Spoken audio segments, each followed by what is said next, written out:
Man's Best Friend. Part 1. Almost everyone likes dogs, and almost everyone likes to read stories about dogs. Here are 2 stories about dogs. I have a friend who has a large police dog named Jack. Police dogs are often very intelligent. Every Sunday afternoon, my friend takes Jack for a long walk in the park. Jack likes these long walks in the park very much. One Sunday afternoon, a young man came to visit my friend. He stayed a long time. He talked and talked. Soon, it was time for my friend to take Jack for his walk. But the visitor still stayed.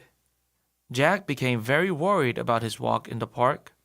He walked around the room several times and then sat down directly in front of the visitor and looked at him. But the visitor paid no attention. He continued talking. Finally, Jack could stand it no longer. He went out of the room and came back a few minutes later.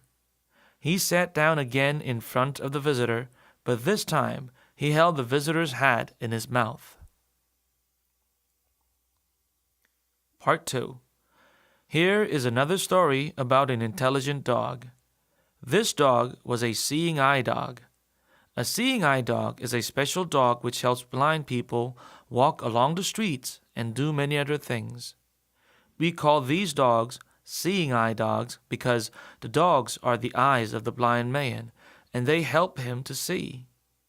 These dogs generally go to special schools for several years to learn to help blind people.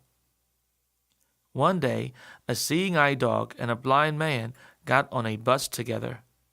The bus was full of people, and there were no seats. One man, however, soon got up and left his seat. The dog took the blind man to the seat, but there was very little space. The dog began to push the people on each side with his nose. He pushed and pushed until the people moved down, and finally there was enough space for 2 people.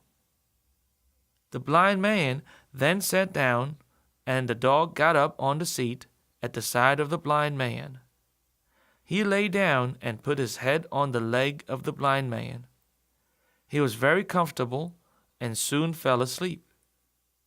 Everyone on the bus had to smile at the intelligence of the dog in making space for the blind man and, at the same time, making a place for himself.